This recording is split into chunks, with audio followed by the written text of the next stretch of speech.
Did someone say Fashion Week? Hi y'all! Your Sunday Query Tommy is back! So this week is Fashion Week. Does a sombrero make me look gay?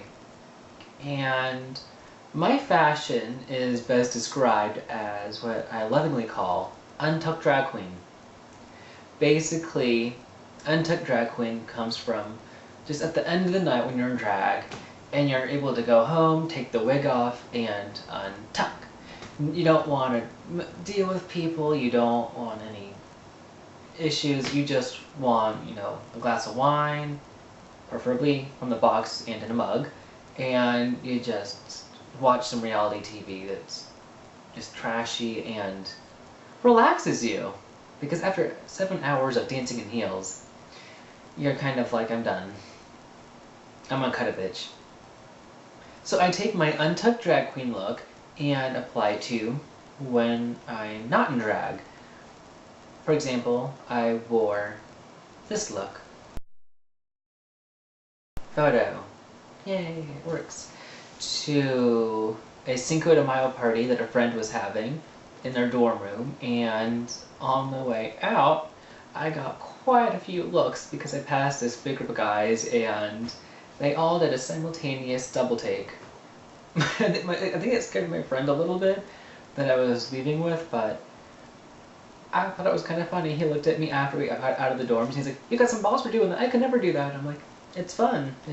I take pride in when people take their time out of their busy schedule to look at me twice. It's a little badge of honor.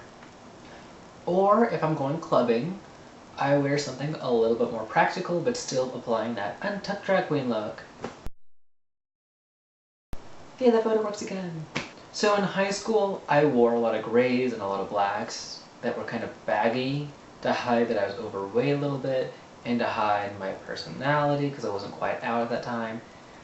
And then when I got to college, I was just trying to stay as far away from blacks and grays as possible and went to the bright colors and the super tight clothes, as one does. Things that really just say, I'm a big fat homo.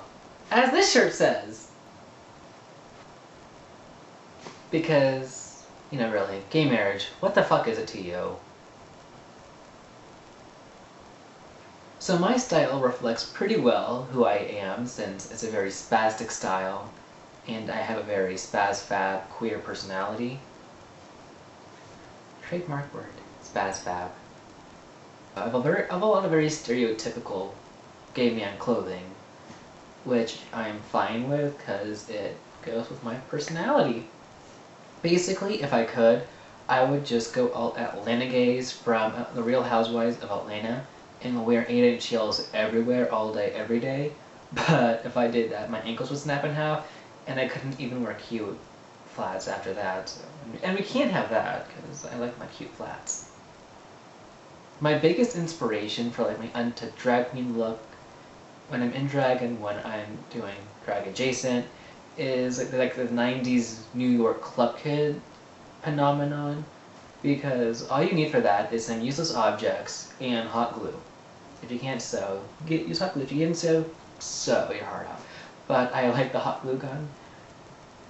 Or spray adhesive is good. You can make a lot of outfits with that. And you just go crazy, and by the end of the night you have an amazing look.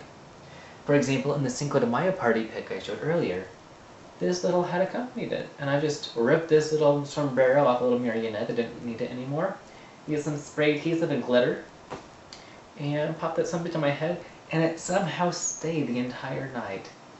Well, I took it off, but at certain points, but when I was wearing it, it stayed. I honestly don't know how many times I've worn that sombrero because it just gets kind of out of control. If I ever want to know where I've been with a sombrero the night before, I just follow the trail of glitter. So do any of you out there share my sense of fashion to the point where some of your friends might call you Kesha or nickname you Tesha, like me? I want to hear about this. I can't be alone. I know I'm not alone on this one. So do comment below. if you want more Rachel Zoe goodness, click on the link in the little box below to my YouTube channel.